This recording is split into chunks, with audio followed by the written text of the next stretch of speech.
Fuel shortage India में अच्छा खासा बढ़ चुका है क्योंकि लोगों ने पैनिक किया है और फ्यूल को स्टोर करना स्टार्ट कर दिया, चाहे वो डीजल हो चाहे वो पेट्रोल हो। एंड पैनिक सिचुएशन में जब लोग बाइंग करते हैं तो पेट्रोल पंप पे फ्यूल का शॉर्टेज ज्यादा बढ़ जाता है और ऐसे में लोग परेशान होके अब इलेक्ट्रिक व्हीकल की तरफ लोग शिफ्ट हो रहे हैं। एंड ट्रस्ट मी भाई, इतने मैसेज मेरे को जिंदगी में नहीं मिले जितने मैसेज मेरे को ये 2 दिन के अंदर इंस्टाग्राम में मिल गए। लोग यही पूछ रहे कि मैं ये गाड़ी लूं या ये गाड़ी लूं, ये लूं या ये लूं। और मैं समझ गया था कि ये जो पेट्रोल का क्राइसिस हुआ सडनली, ऐसे में लोगों ने सोचा कि भाई इलेक्ट्रिक एटलीस्ट एक सेंसिबल पार्ट बनाता है, हमको फ्यूल के ऊपर डिपेंडेंट नहीं होना पड़ता है। ऐसे में अगर आप गाड़ी लेने का सोच रहे हो, इलेक्ट्रिक व्हीकल लेने का सोच रहे हो, तो ये वीडियो भैया पूरा देखना क्योंकि मैं कुछ 5 ऐसे व्हीकल सजेस्ट करने वाला हूं जिनमें कुछ प्राइस थोड़े से ज्यादा होंगे, थोड़े कम होंगे, लेकिन मैं आपको गाड़ियां ऐसी बताऊंगा जो बढ़िया चल सके और थोड़े लंबे समय तक चल सके। बट एक चीज का ध्यान रखना है जिसके बारे में मैं वीडियो के आखिरी में बताने वाला हूं। और एक और चीज, अगर आप गाड़ी लेने का सोच भी रहे हो तो ये सबसे अच्छा टाइम क्यों है मैं आपको बता देता हूं, क्योंकि पीएम ई ड्राइव सब्सिडी होती है, वो सब्सिडी सिर्फ इस महीने तक ही वैलिड है। आगे ये एक्सटेंड होगा नहीं होगा उसके ऊपर गवर्नमेंट की तरफ से तो कोई अपडेट नहीं आया है, तो मैं अभी कंफर्म नहीं बोल सकता। तो यहाँ पे क्या है, कंपनियां भी सोच रही है कि जितनी ज्यादा हो सकती गाड़ी बिक जाए। तो ऐसे में क्या हो रहा है ना, कंपनियां अच्छा खासा डिस्काउंट भी प्रोवाइड कर रही है। तो आप अगर डीलर एंड पे बात करोगे तो अच्छा खासा डिस्काउंट भी आपको मिल जाएगा। 2025 मैन्युफैक्चर्ड व्हीकल भी आराम से मिल जाएगा। अब बात करते हैं मैं कौन से व्हीकल्स आपको सजेस्ट कर। सबसे पहला व्हीकल जो मैं सजेस्ट करता हूं that is VIDA VX2 plus. आप लोग बोलोगे भाई इसको क्यों सजेस्ट कर रहे हो? वेल, मैं इसलिए सजेस्ट कर रहा हूं, ये गाड़ी एक्चुअल में उन लोगों के लिए सबसे बढ़िया है जो सडनली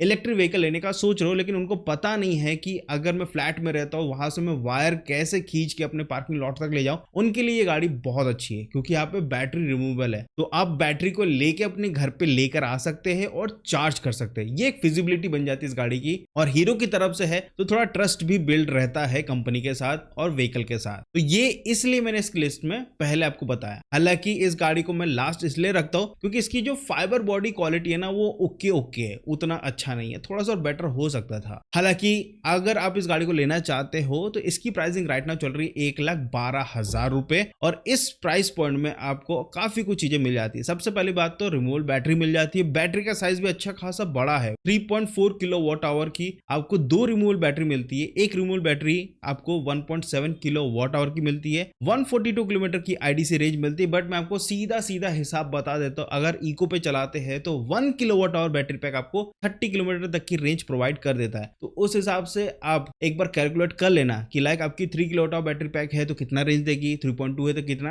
तो ऐसा हिसाब कर लिया करो तो आपको रियल वर्ल्ड रेंज समझ में आ जाएगा। अगर आपने मोड चेंज किया, इको के जगह आपने पावर सिटी ऐसा कर दिया, तो उस समय आपका रेंज और ड्रॉप हो जाएगा क्योंकि उस समय मोटर ज्यादा पावर हंग्री हो जाता है इसी कारण से। तो यहाँ पे आपको 3.4 से लगभग 90 से 95 तक की आपको रेंज मिल जाएगी, रियल वर्ल्ड रेंज। और एक अच्छी बात ये भी है VIDA के साथ, इनकी गाड़ी अगर लेते हो तो आप एथर के जो चार्जिंग स्टैक्स है जहां पे आप अपनी गाड़ी को चार्ज कर सकते हैं, वहां पे VIDA की गाड़ी भी अलाउड है। और कंपनी 1 साल तक के लिए फ्री भी देती है। अभी वो है नहीं है वो मुझे नहीं पता, लेकिन 1 साल तक फ्री देती है। इस गाड़ी में आपको 80 किलोमीटर पर आवर की टॉप स्पीड मिलती है। 6 किलोवाट का PMSM मोटर है, बट ये साइड माउंटेड मोटर है। 0 to 40 in 3.1 second, 0 to 80% charge होने में लगता है 4 घंटे और 13 मिनट। 4.3 इंच का TFT स्क्रीन है, नॉन टच है। एंड यहाँ पे आपको जो बूट स्पेस है वो एडिक्वेट मिलता है। एंड यहाँ पे जो फिजिबिलिटी दी है इसी कारण से यहाँ पे जो बूट स्पेस है वो कम देखने को मिलता है, क्योंकि यहाँ पे रिमूवेबल बैटरी, फिक्स बैटरी होती तो कंपनी क्या करती, फ्लोर बोर्ड में डाल देती तो अच्छा खासा स्पेस मिल जाता। बट बैटरी को निकालना है तो उसके लिए भैया सीट के नीचे जहां बैठते जस्ट वहीं पर ही रिमूवेबल बैटरी ऐड कर सकते हैं। तो कंपनी ने वही किया है। तो यहाँ पे क्या हुआ, आप सिर्फ एक हाफ फेस हेलमेट रख सकते, इतनी ही जगह है VIDA VX2 प्लस में। सेकंड जो व्हीकल है थोड़ी सी महंगी है, बट एक्चुअल में अगर ये गाड़ी लेते हो तो आपको अच्छा खासा एक स्पेशियस इलेक्ट्रिक स्कूटर मिलती है, that is River Indie electric scooter. और इस गाड़ी को मैं अभी के टाइम में काफी ज्यादा सजेस्ट करता हूँ। अगर किसी इलेक्ट्रिक स्कूटर को एक बैलेंस इलेक्ट्रिक स्कूटर की कैटेगरी में रखा जाए तो रिवर गाड़ी है। परफॉर्मेंस के हिसाब से गाड़ी का वेट सही है एंड उस हिसाब से स्पेस भी आपको अच्छा खासा मिलता है। तो यहाँ पे ये जो व्हीकल है इसको SUV ऑफ इलेक्ट्रिक स्कूटर कहा जाता है। 55 लीटर का ओवरऑल बूट स्पेस मिलता है, अंडर से स्टोरेज एंड फ्रंट मिला के अच्छा खासा स्पेस होता है। इसके अलावा यहाँ पे अच्छा खासा मोटर मिलता है। प्राइसिंग में आपको बता देता हूँ, 1,46,699 रुपीज। यहाँ पे आपको 14 इंच के व्हील्स मिलते हैं जो कि एक्चुअल में राइडेबिलिटी आपको काफी अच्छी प्रोवाइड कर देता है। 18 डिग्री की ग्रेडेबिलिटी है और यहाँ पे आपको 4 किलोवाट आवर की बैटरी पैक मिलती है, जिससे आपको 163 किलोमीटर की आईडीसी रेंज मिलती है। बट अगेन वही हिसाब मैंने बताया 30 किलोमीटर पर किलोवाट आवर से मिलती है, तो उस हिसाब से हिसाब कर लो, वही 100 तक का आपको रेंज इस गाड़ी में मिल जाएगा। इसके अलावा आपको 90 किलोमीटर पर आवर की टॉप स्पीड मिलती है, 0 to 80% इन 8 आवर्स। 6.7 किलोवाट का यहाँ पे पीएमएसएम मोटर है, मिड ड्राइव मोटर है। बट यहाँ पे अच्छी बात है, कंपनी ने रिसेंटली यहाँ पे चेन ड्राइव सिस्टम ऐड कर दिया। तो अब बेल्ट ड्राइव का जो खर्चा होता था ना एक समय के बाद, आपको लुब्रिकेट करना पड़ता था जिससे और रबर की क्वालिटी मेंटेन रहे, वो चीज की टेंशन नहीं है। आप चेन को साफ करो, लुब्रिकेट करो एंड चलने दो, आप घर पे भी कर सकते हैं। ये एक अच्छी फिजिबिलिटी दे दी है। इसके अलावा यहाँ पे आपको 0 to 40 किलोमीटर पर आवर की top speed in 3.7 seconds and यहाँ पे आपको फिक्स बैटरी मिलती है और दोनों ही साइड डिस्क ब्रेक मिलती है। एंड ये गाड़ी लेते तो आपके फ्लैट से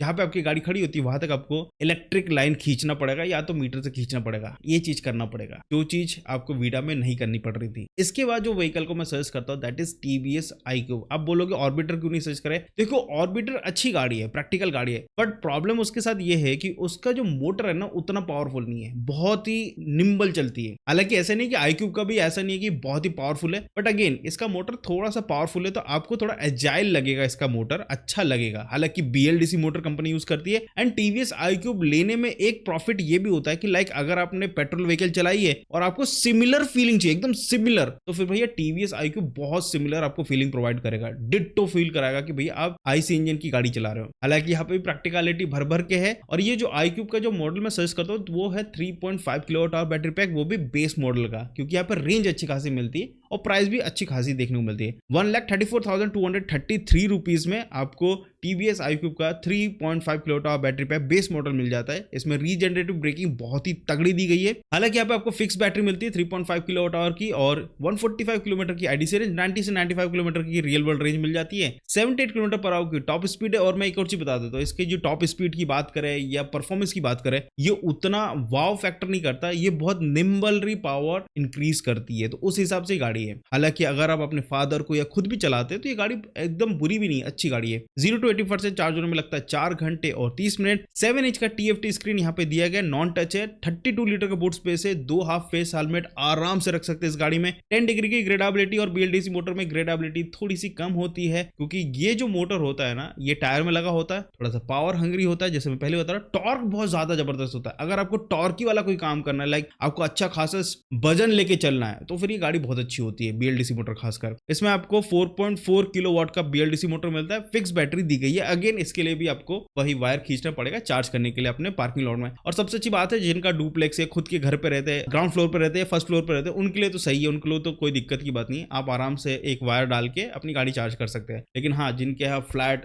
10 माला 15 माला का है, तो वहां पे दिक्कत होती है, थोड़ा इशू आता है, और रेंटल वाले को सबसे ज्यादा प्रॉब्लम आती है। तो वैसे में Vida VX2 is one of the best option जो अभी के टाइम में आप ले सकते हैं। नेक्स्ट जो व्हीकल मैं आपको सजेस्ट करता हूं दैट इज बजाज चेतक 3503। अब मैं ये गाड़ी क्यों सजेस्ट कर रहा हूँ, इसके ऊपर 3502 क्यों नहीं है, 3501 क्यों नहीं? देखो उसकी प्राइसिंग थोड़ा सा हायर साइड है। हालांकि यहाँ पे बैटरी आपको वही मिल जाती है जो आपको हायर वेरिएंट में मिलता है, बस हाँ टेक्नोलॉजी उतनी नहीं मिलती। बट डेली यूज के हिसाब से मेरे को लगता है इतनी टेक्नोलॉजी की रिक्वायरमेंट होती नहीं है, जितनी रिक्वायरमेंट है उतना मोर देन इनफ है। अगर आप एक्टिवा जैसी गाड़ी चलाते हो जहां पे आपको ना कुछ मोड मिलता कुछ नहीं मिलता, तो फिर आपको इलेक्ट्रिक व्हीकल में उतनी रिक्वायरमेंट होती नहीं है। हालांकि ये जो गाड़ी है इसमें एक डिग्रेडेशन है कि इसमें टॉप स्पीड उतनी नहीं है। हालांकि मोटर अच्छा लगा हुआ है, इसके बावजूद भी इसमें टॉप स्पीड एडिक्वेट है, और ये मेटल बॉडी के साथ आती है। और अगर आप लॉन्ग टर्म में इलेक्ट्रिक व्हीकल सोच रहे हो तो देखो चेतक से अच्छा कुछ नहीं है, क्योंकि यहाँ पे बॉडी मेटल की है, तो इसकी जो लॉन्जिविटी है वो काफी अच्छी खासी हो जाती है। हालांकि यहाँ पे ये इसका जो डिजाइन है थोड़ा सा क्लासिक देखने को मिलता है, और इसकी जो प्राइसिंग है 1,09,605, ये एक्चुअल प्राइस है। 3.5 किलोवाट आवर की बैटरी पैक दी गई है। अगेन 90 से 95 किलोमीटर तक की आपको रियल वर्ल्ड रेंज मिल जाती है। हालांकि कंपनी क्लेम करती है 151, इतना कभी नहीं मिलेगा। 35 लीटर का बूट स्पेस दिया गया, अच्छा खासा बूट स्पेस मिलता है। डिजिटल इंस्ट्रूमेंटेशन दिया गया, नॉन टच है, सर्कुलर डिजिटल इंस्ट्रूमेंटेशन है। 3 आवर्स 25 मिनट्स लगते हैं 0 to 80% चार्ज होने में। 63 किलोमीटर पर आवर की टॉप स्पीड दी गई है। मैं पहले ही बता चुका हूँ, यहाँ पे जो स्पीड है उतने नहीं है। हालांकि मोटर अच्छा खासा आपको मिल जाता है। 4.2 किलोवाट का साइड माउंटेड मोटर है, ये PMSM मोटर है। फिक्स बैटरी दी गई है और ड्रम ब्रेक सेटअप मिलता है इस वाले मॉडल में। एंड जिस हिसाब से स्पीड है उस हिसाब से drum brake is more than enough है, इसको भी आप कंसिडर कर सकते हैं। और सबसे पहला जो व्हीकल मैं आपको सजेस्ट करता हूँ जिसकी आफ्टर सेल्स भी बहुत अच्छी है, और ये कंपनी है जिसने काफी समय से R&D किया, और मैं ज्यादातर लोग को यही गाड़ी रिकमेंड करता हूँ, दैट इज एथर रिस्ता S 3.7 kilowatt battery pack and पहले सिर्फ 2.9 आता था इसमें, अब 3.7 भी आ चुका। अब ये गाड़ी मैं इसलिए रिकमेंड करता हूँ, पहली बात तो बैटरी बड़ी हो चुकी है, सेकेंडली फैमिली ओरिएंटेड गाड़ी है, स्पेस भी अच्छा खासा मिलता है और जितना आपको परफॉर्मेंस चाहिए सिटी में राइड करने के लिए वो सब कुछ प्रोवाइड करता है। प्लस आफ्टर से सर्विस तो अच्छी खासी है ही, क्योंकि कंपनी उस पर सबसे ज्यादा काम कर रही है। इनके डीलरशिप्स और जो सर्विस सेंटर है वो मतलब इक्वली चल रहे हैं। ज्यादातर कंपनी क्या करती है,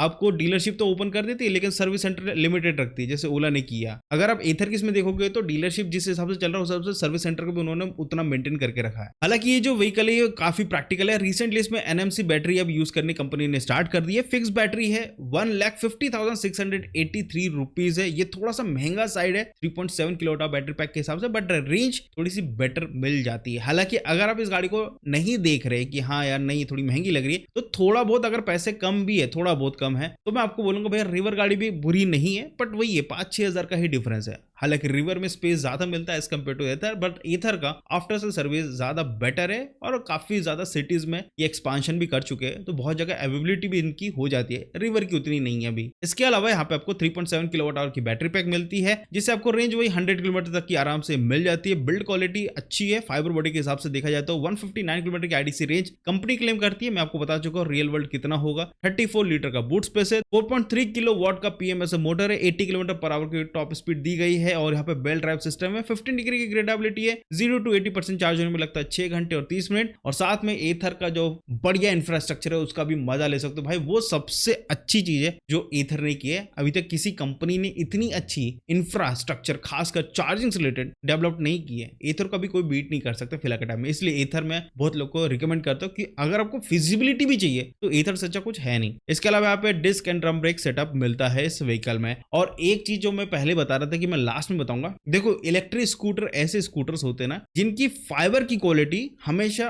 टॉप नॉच नहीं होती है। अगर आप बहुत ही रेगरेसली चलाते हैं, कुदाते पिदाते रहते हैं, क्योंकि देखो इलेक्ट्रिक व्हीकल है, पैसा बचाती है, तो हर जगह इंसान इलेक्ट्रिक व्हीकल लेके जाता है। तो मैं एक चीज बोलना चाहूंगा, इसको थोड़ा सा ना मेंटेन करके चला करो। अगर मेंटेन करके नहीं चलोगे तो एक समय के बाद आपके पैनल से आवाज आना स्टार्ट हो जाएगी, खासकर फाइबर से, और आपको लगेगा कि यार ये क्या हो गया, मेरी गाड़ी ऐसी खटर खटर आवाज क्यों कर रही है, फाइबर की क्वालिटी इतनी खराब कैसे हो रही है। देखो आपको मेंटेन करना पड़ेगा गाड़ी को। इसमें इलेक्ट्रिक व्हीकल में ज्यादातर जो पार्ट्स होते हैं वो महंगे होते हैं, लाइक बैटरी बहुत महंगा होता है, कंट्रोलर महंगा होता है, मोटर महंगा होता है, और उसका जो पैसा बचता है उससे पूरी ढांचा बनती है। तो उस हिसाब से अगर सोचोगे तो भाई देखना कि प्राइसिंग के हिसाब से बॉडी क्वालिटी थोड़ी सी डिग्रेड होती है। तो यहाँ पे मैं बोलूंगा प्लीज थोड़ा सा ना मेंटेन करके चलिए। आप इसको वैसा एकदम रफ एंड टफ यूज मत करिए, तो थोड़ा सा सोच समझ के चलाइए, तो आपकी जो फाइबर व्हीकल है उसकी लाइफ लंबी रहेगी। तो फिर आपको वो लगेगा नहीं कि ये कैसा बेकार क्वालिटी का गाड़ी मिल गया, तो थोड़ा मेंटेन करके चलेगा। तो दोस्तों यही था, अगर पेट्रोल से परेशान है तो इलेक्ट्रिक स्कूटर आप ले सकते हैं और लंबे समय तक ये जो झंझटें चल रही है उससे बचे रह सकते हैं। Thank you so much. अगर वीडियो यहाँ तक देखा है तो लाइक एंड शेयर सब्सक्राइब जरूर करिएगा। एंड छोटी सी रिक्वेस्ट हमेशा करता हूँ, कमेंट कर सकते हो कमेंट करिएगा। अगर नहीं करते तो कोई दिक्कत की बात है, उसके साइड में हाइप का बटन उस पर क्लिक कर देना, जिससे इस वीडियो को थोड़ी सी रीच बढ़िया। बस छोटी सी रिक्वेस्ट है, कर दिया तो बहुत बहुत शुक्रिया। मिलते हैं अगले वीडियो में, बाय बाय।